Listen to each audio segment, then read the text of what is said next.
It's the certificate for in alcohol and other drugs. I'm Dwayne, and tonight the module is CHCDIV002. I've forgotten the title. It's promote Aboriginal and Aboriginal Torres Strait Islander cultural safety.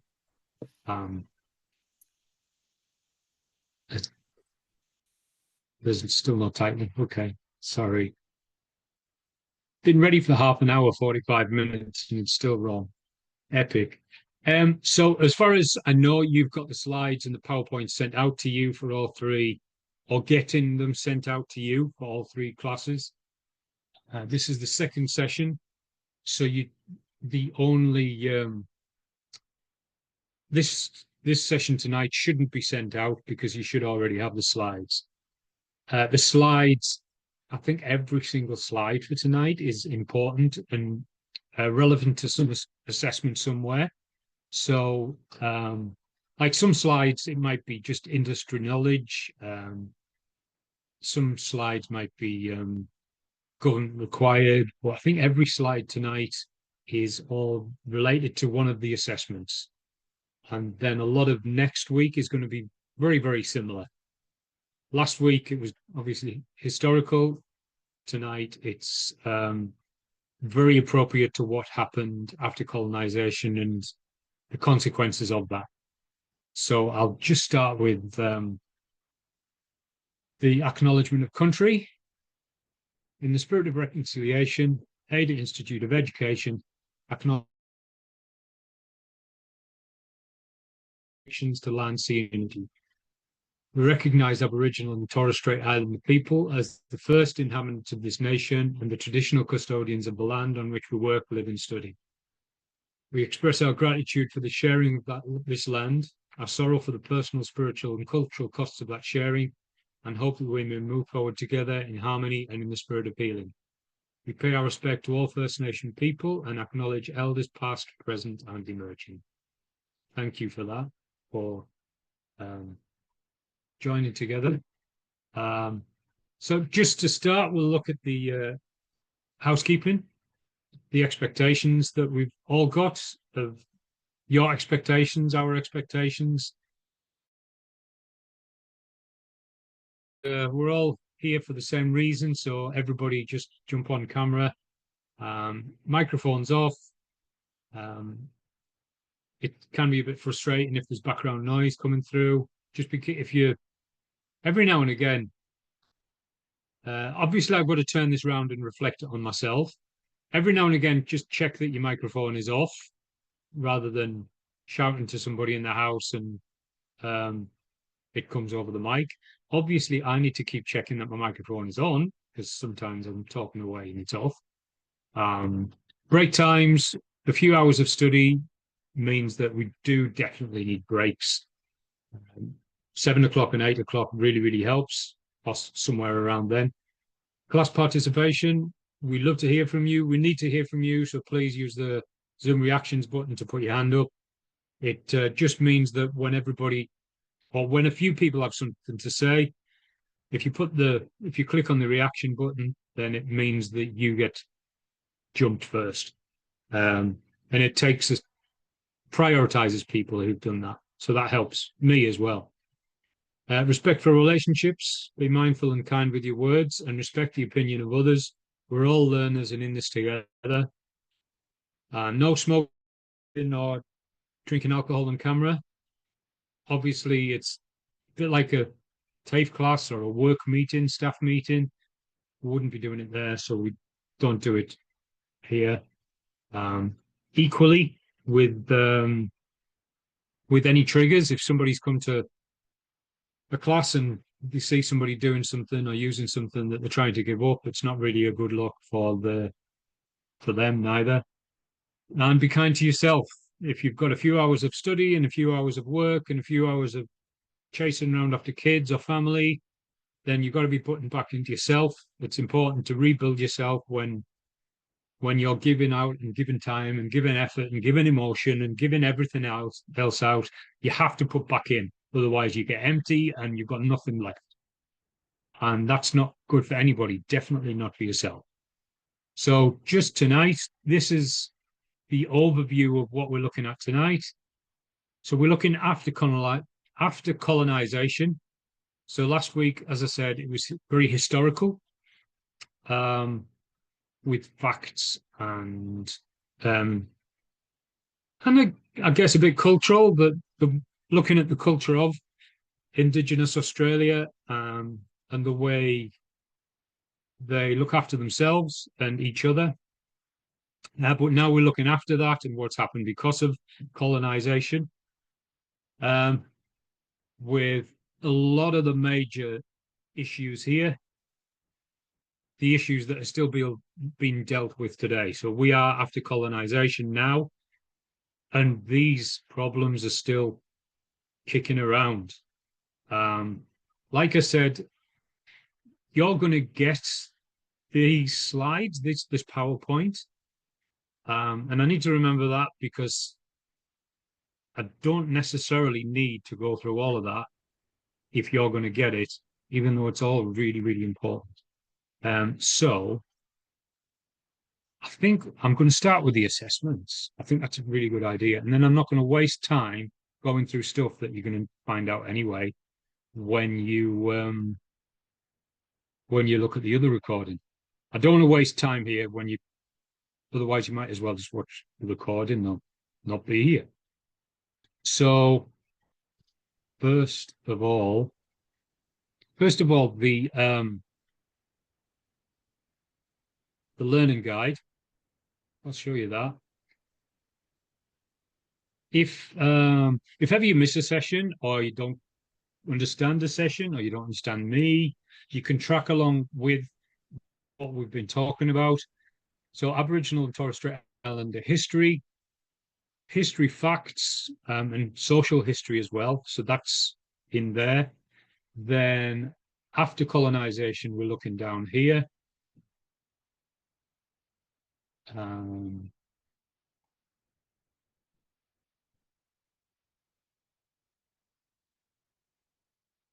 These are quite a lot of the issues that we're going to be looking at. And then next week, we're going to be looking at how to deal with Aboriginal Torres Strait Islanders in the workplace as clients. So if you remember on the training website, the training.gov, it mentions that the way it's phrased, it's talking about working with Aboriginal Torres Strait Islander people. So colleagues, that's what I'm on about. And working with a colleague, just like the module before when we looked at working with diverse people, it's a colleague thing because whatever Cert 4 you might be doing, then you would still be looking at working with diverse people, looking at Aboriginal and Torres Strait Islander culture. It's important for anybody that's studying anything in Australia. So primarily we're talking about working with people as colleagues, but then obviously because of their culture, they are a specific type of client as well. So moving from looking at their culture and understanding how to work with them, it's we're moving on to next week, how to work in their culture and working for them, really, because we're working for the service and they're wanting the service from us. So we'd be working for them, providing the service for them. So missing any session, missing any information of any classes, then you can follow along in here. You don't need to read it all. It helps if you misunderstand anything. It helps to track along with it, but you don't need to memorize the learning guide. It is helpful to read it just to back up information. But some people might assume that they've got to answer all these questions here. It's not needed. Like we discuss all of this in class. So take the stress off and don't just try and answer everything unless you really want to. So that's the learning guide. Assessments. We looked at the quiz last week. I haven't got the quiz open. I didn't want to waffle on about the quiz when we've already looked at it. So the other three assessments, we've got assessment 2. So the quiz was assessment 1. Can't remember how much we did on this last week. I don't think there's much. There's some very quiz-like questions, but it's still not the quiz. This is more of like the case study, a few projects. Trying to possession is with the arrival of the dominant culture, explain how dispossession initially impacted First Nations people. Actually, I've got to check. Can you see this? Not right now, but has anybody been into the assessments? Oh, Coco's shaking her head. That's really. I'm not disappointed with you. I'm just a bit irritated if you can't. If you're halfway through the module and you still can't open the assessments, go on, Coco. Sorry, I was just going to say, yeah, they still haven't released them. Like tearing my hair. Yeah. I've wondered whether I can do it.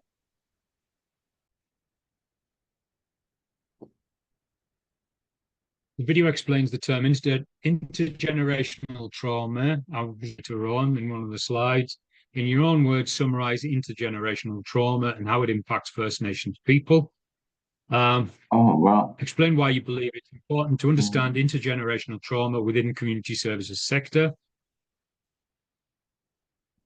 Identify 6 human rights that First Nations people were denied from the time of early colonization.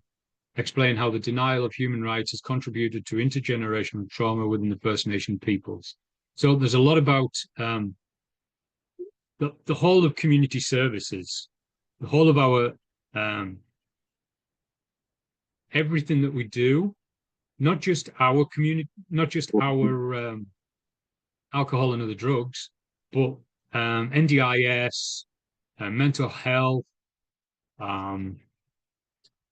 youth work, aged care. It's all based on human rights. Like whether you're young, whether you're old, whether you're black, whether you're white, whether you're indigenous, whether you're white Aussie, we've all got a basic human right that means that we're entitled to these certain things, whether it's healthcare, law representation, job, all of the human rights are applicable to us. So, do you think the long-term cultural trauma affects an individual's ability to do everyday things, such as making decisions, communicating, understanding issues, and returning information? Explain your answer. Explain is the key word. That means it's wanting a really big answer. It doesn't say list 3 reasons for your answer. It doesn't say give an answer. It doesn't say yes or no. It doesn't say describe an answer where you've got to give a paragraph. It's saying explain. So it's wanting reasons, maybe a few big bullet points and lots of reasons underneath that. So explain is always a comprehensive type thing, not a little thing. The video discusses strategies to speed up the process of recovery from colonization and dispossession. Identify at least 5 strategies. And so identify, that's all right. You're just given a statement of what the strategy is, and then a couple of sentences for each one. So the strategy, and then 2 or 3 sentences for the answer.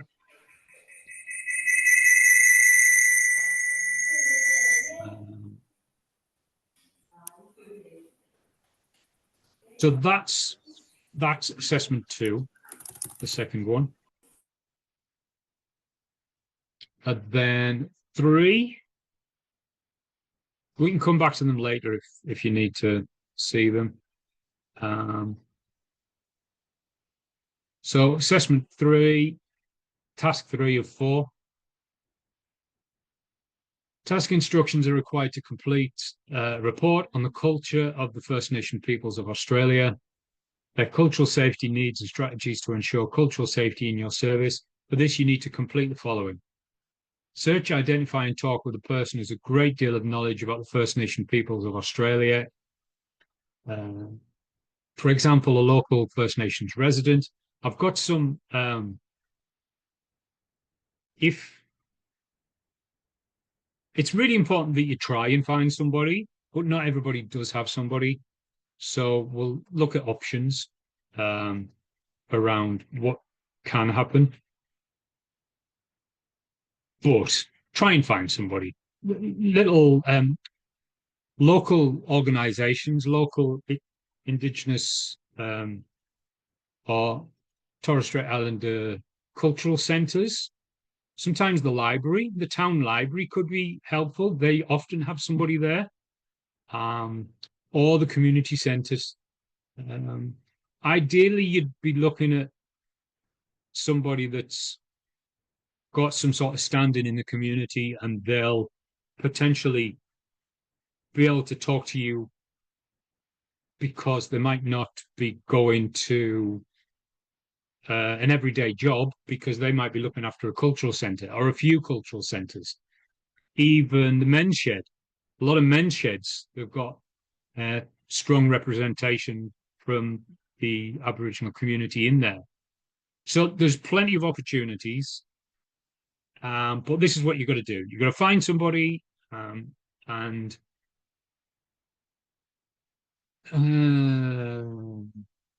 then research and learn about the culture of the First Nation peoples of Australia, their major issues and strategies to ensure cultural safety in your service.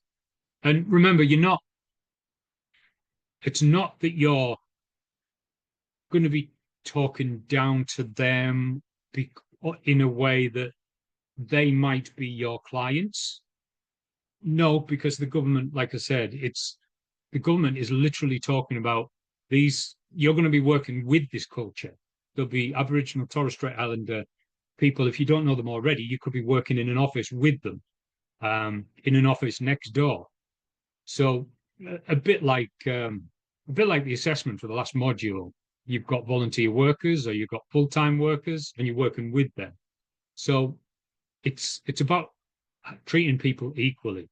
It's not necessarily that they are going to be clients.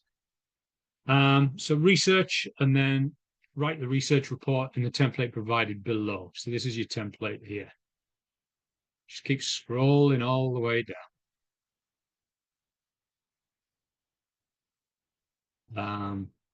I'll just read down it just in case there's any confusing things. So the research report background, add a brief background of the purpose of the research here. That's up here. Just a brief description from there. A few sentences. Objectives. They are up there, but everybody's report is probably going to be slightly different. Speaking to different people about slightly different area of culture, you might find everybody's got a slightly different objective. So 3 objectives there. Who did you consult with? Why did you choose this particular person? Also, if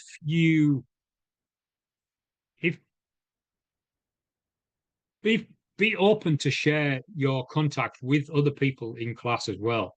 Like, if there might be somebody that you don't necessarily meet in person, but you call them, or you Zoom meeting, or Teams, or any other way of online connection with them, then they're going to be more open to speaking to somebody from a similar area as they are. So if you're in a certain area and you find somebody that's been helpful and supportive, then share it in the class, definitely. What's the traditional land of the local area? That would be your local area. You're trying to contact somebody that's as close to you in location geographically as possible. Who are the traditional owners and custodians of that land? That's the clan, the tribe. Who would it be? What's the history of the First Nation people of the local area? Are there differences between different First Nation communities? So there might be two different clans. You might be in a location where there's two different clans in there, maybe two different languages. And with two different clan and two different language, then there's going to be potentially two different types of culture all building there. If you wish to acknowledge the First Nations country at the beginning of a meeting, what are the words that you should use? You can research that yourself.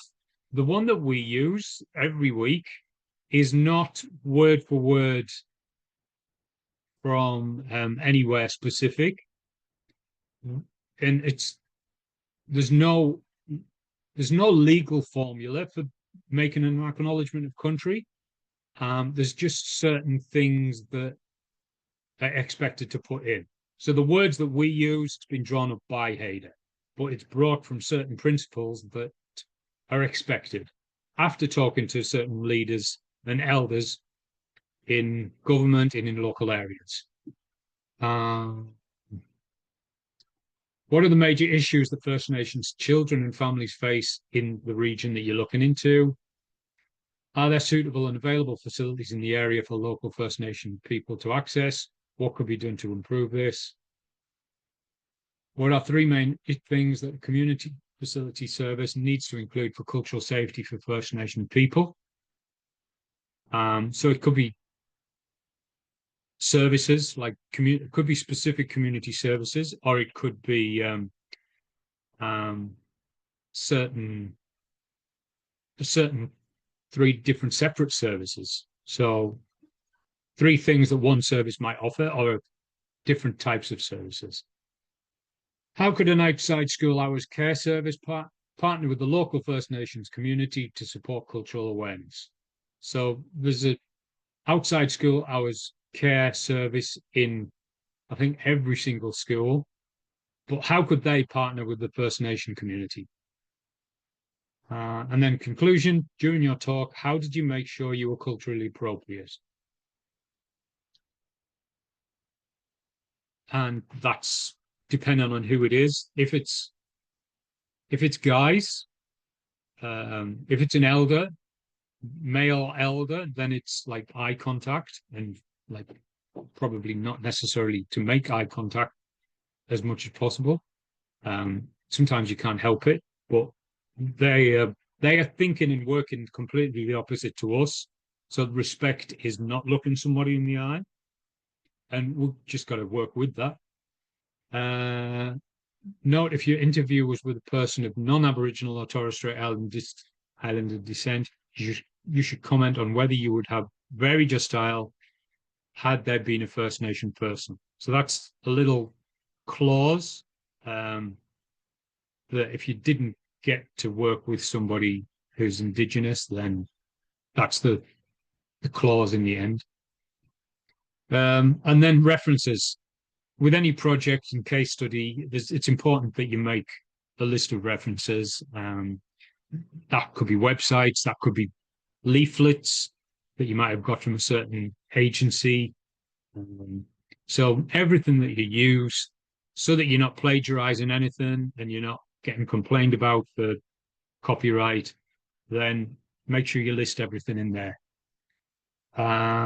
So that's three. That's three assessments looked at. So the last one is a reflection. That's two. Yeah.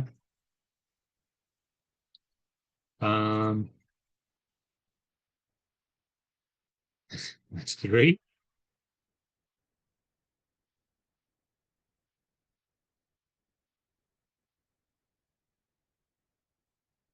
And this is four. So this is the fourth one. You'll need to complete the reflective journal using the template provided.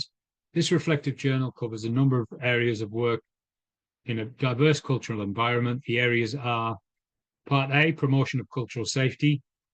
Part B, communication with Aboriginal and Torres Strait Islander people. Part C, planning and implementing cultural supportive environments and experiences. So, cultural safety, yeah. So that, as I mentioned before, cultural awareness was almost the cliche a couple of years ago.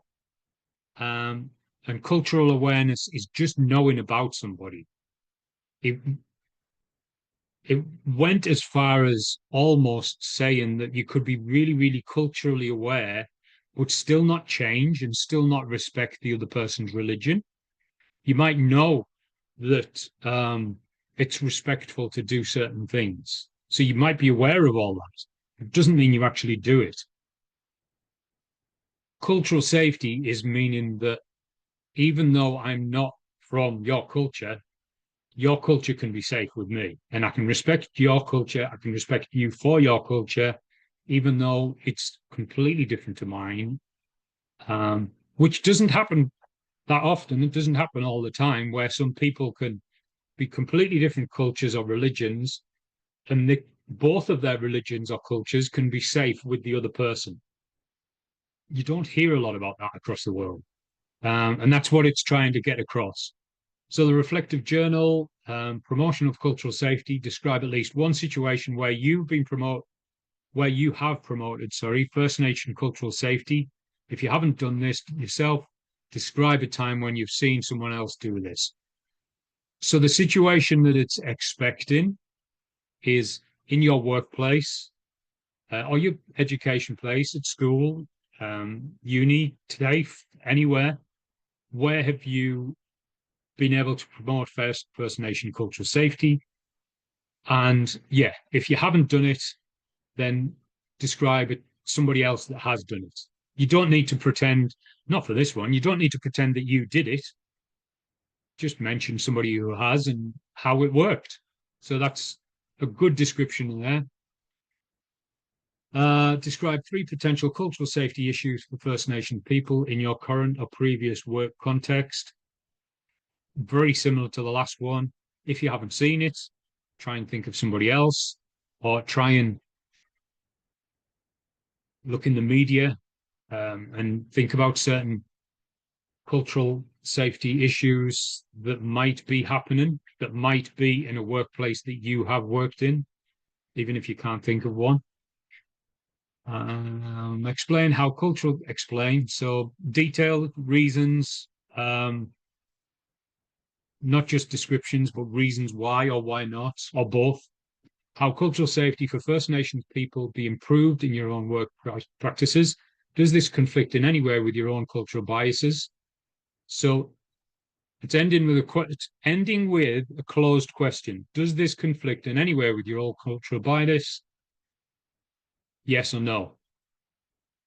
So it's not good enough just to write yes or no. You're going to start with a yes or no and then give explanations why or why not. So if it doesn't conflict, then that's fine. Or yes, it does. It doesn't. It's not going to sound racist to say that it conflicts with your own culture, because your culture might be very, very different.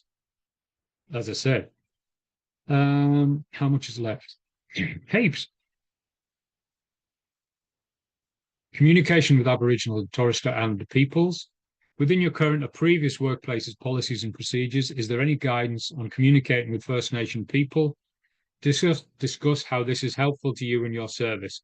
If you don't, if you have no policy or no documentation of how to work with somebody in Indigenous culture, that might be, you might be in a community service that doesn't, you might be working in a factory or in hospitality that doesn't. That's fine, but what would it be? So you'll have to look at research First Nation people policies and procedures in the workplace and find something that you can write in there. Describe any potential communication issues with First Nation people and how this affects the quality services provided by them. Yeah, that's so it's body language, it's verbal language, communication issues.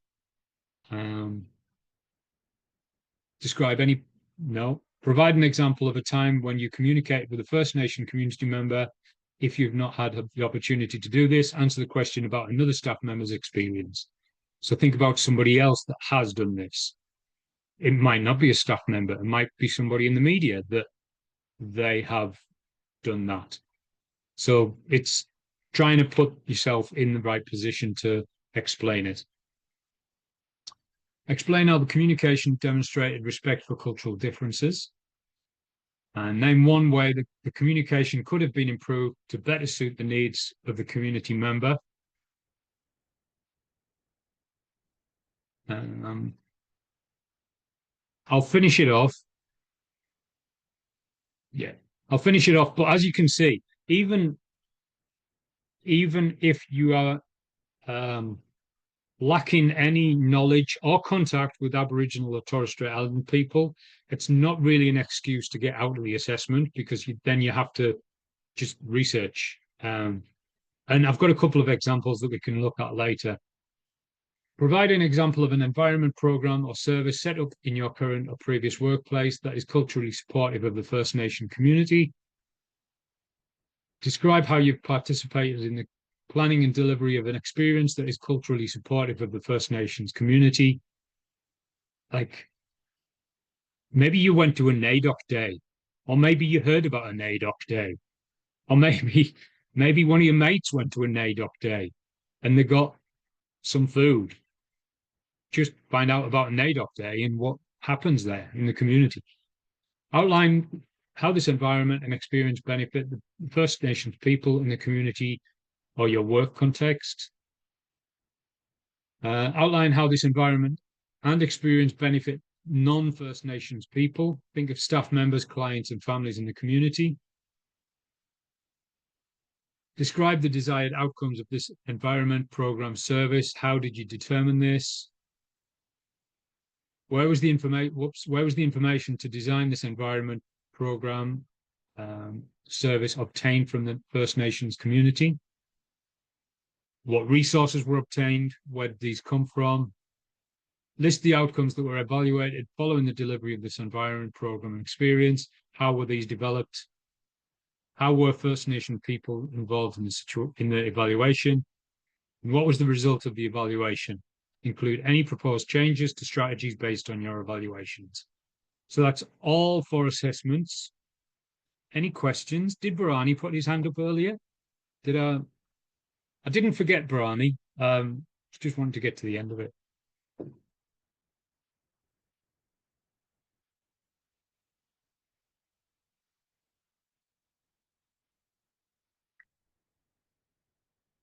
No, you didn't fall asleep, did you? Right. I've got an example of I'll put it in the chat. It's a YouTube clip that we're going to look at. And his name, he's an Indigenous Australian rap artist. And he does a lot of like Q&A, a lot of political programs, because as well as being a rap artist, he's also trying to do well in the political arena as well, and try and do something positive for the community with his influence. So I'm just going to find the YouTube link.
This is 15 minutes long, but it is important. So you could literally use this. If you don't find somebody, this is either going to be a replacement for finding somebody, or it's going to inspire you to try and find a certain person. And you could, in the end, potentially use this to start your kind of more important.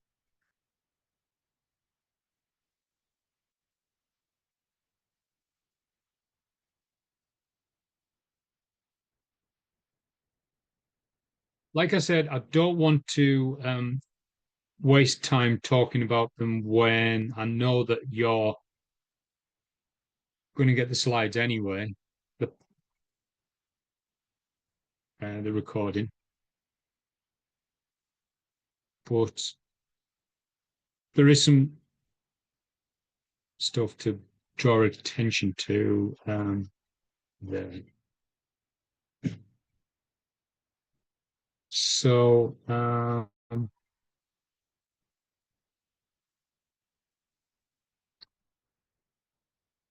some words there: disenfranchisement, dispossession. It's important you know them definitions. Obviously, you've seen the question in the assessments already. When the British occupied Australia, they called the country Terra Nullius. So when the British did British things and went around the world finding new lands and saying, "Oh, we've arrived here and now we own it," building their empire, our empire, I guess. Then they got to Australia and thought, well, nobody's putting up a fight for this land, so we'll have it. With people that did put up a fight around the world, then they would come to a treaty and they would build an agreement with people, and then sometimes there might be a war. So even though the Indigenous Australians did fight back when the settlers started to get a bit rude, then it wasn't really called a war. Australia's biggest war has been, I was going to say the kangaroos, no, but there was the Second World War, wasn't there? So there was no treaty or agreement built up with indigenous cultures. Obviously, they would need to build a one with each clan and each tribe, because to get into a treaty with one would mean that they're isolating everybody else. So they did have a problem on their hands. For 200 years, mainstream law recognized no Indigenous rights to land. So that's kind of where we are now, just after that, where things are getting recognized. In 1967, Aboriginal and Torres Strait Islander people, like others born in Australia, became Australian citizens. Except in rare cases, they did not have the right to vote in Queensland, Northern Territory, and Western Australia. So, stolen generations. There is, not quite sure whether I mentioned it last week, but there's two good videos out that can be watched. One is Lousy Little Sixpence, it's more of a documentary rather than a movie. It's on ABC. Yeah, it's on ABC. It's called Lousy Little Sixpence, and it's interviewing different children that were taken that were still alive a few years ago. It was only made 5-10 years ago, maybe, and they were interviewing these children that have grown up and how the effects have come on down their family line. The other one is a movie. It's called Rabbit Proof Fence, and it is a good movie. Yeah, I thought it would be, Glenn. Rabbit Proof Fence, I'd heard about it for a long time, that it was a really good, well-made movie. It is a Hollywood movie, so where Lousy Little Sixpence is the people that put that together, Indigenous community were consulted and they were discussed. discussing parts of that. Rabbit-proof fence. It's got big Hollywood actors in, and I'm not quite sure who was consulted about it. It seems very realistic compared with other accounts. It's definitely worth watching. Most children were under 5 years old. Parents were not told where their children were and were unable to trace them. So there's certain communities in the outback where the children would be in the center, in this shelter, they were calling it, on the camp, and the parents would have to, they would be, if they knew that their child was in there, they would be potentially waiting or camping outside of the children's camp, and they were never allowed to contact them. Some of them could see the child in the camp. I don't know whether they were the lucky ones that knew where the child was, or whether they were the unlucky ones because they couldn't actually contact them. Many children were raised on missions or in church or state institutions. Some were fostered or adopted by mainstream Anglo-European parents. Obviously, as we've heard, the physical and sexual abuse was common. You can get this link if you need it. With what happens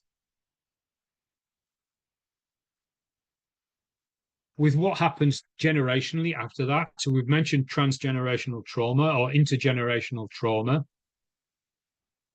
That gets passed on, and because of the trauma that happened to grandparents, it gets passed down to the children, and then that gets passed on to the grandchildren. And like Mitch Tambo said, there's children that are going to be born that it's going to affect them, and they haven't even been born yet. It was a presumption for many years that we girls would grow up and marry nice white boys. We would have nice, fairer children who, if they were girls, would marry white boys again, and eventually the colour would die out. That was the original plan. The whole removal policy was based on the women because the women could breed. It was a kind of way of not genocide, but wiping out. Genocide would be the extermination of the culture or a race. But to wipe it out in this way, I guess some people are thinking it's more humane originally, but there's still, the end result was to wipe out the indigenous communities and eventually whiten them all up. As adults, they suffered insecurity, lack of self-esteem, feelings of worthlessness, mental illness, violence, and then abuse of alcohol and drugs. With generational trauma, there was massive studies into not just Indigenous Australians, but Jews in not prisoner of war camps, but concentration camps. So Jews, the homosexuals as well were slaughtered. Romani gypsies, there was a massive group of Romani gypsies that were put in the concentration camps. So psychologists and psychiatrists have studied all of these different groups of people and looked at the generational trauma that gets passed on. And originally, I'll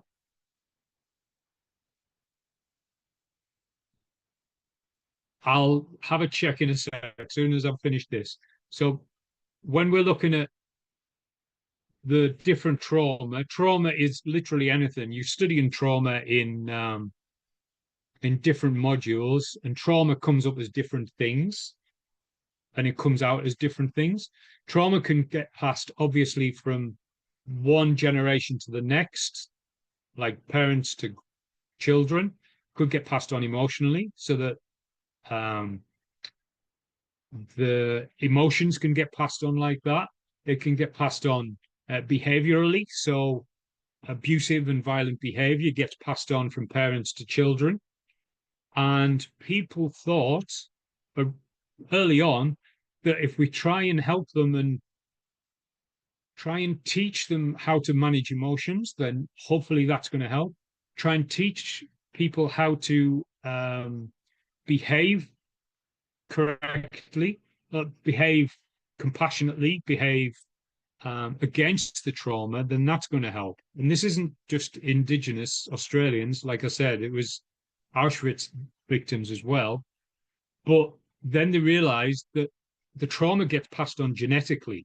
It gets passed on through our biology. And when this was first thought in 1995, it was science fiction. The X-Files mentioned an episode where trauma got passed on from the grandparent all the way down through to the grandchildren, and they couldn't understand why the grandparent had been dead for a while, and this grandchild was going through the same kind of trauma, and they couldn't understand why this would be happening. And it was just science fiction that trauma could get passed on generationally. But now, 30 years on, nearly 30 years on, we're saying, no, this was actually true, that genetically, if somebody goes through trauma, it's literally passed on through the blood, which means that, yes, we can help somebody manage emotions. Yes, we can help somebody deal with behavior or CBT or help somebody with that.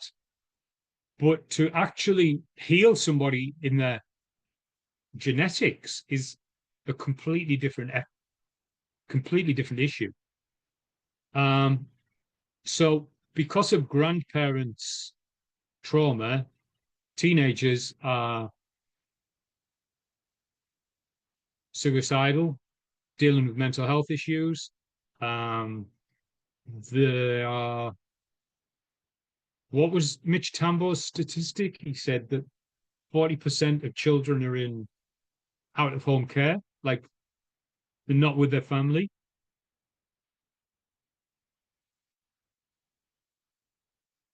Just looking at different things, you'll get all of these links. So I'm trying to skip through this. Maralinga, not quite sure whether anybody's heard of this. In the 50s and 60s, Britain actively used Australian soil and people to conduct nuclear testing programs. Obviously, they put signs up and said, don't go in here because there's nuclear testing going on. That doesn't help if you can't read or speak English or understand English. People were deliberately exposed to the blast in order to see the effects of radiation, which is another level.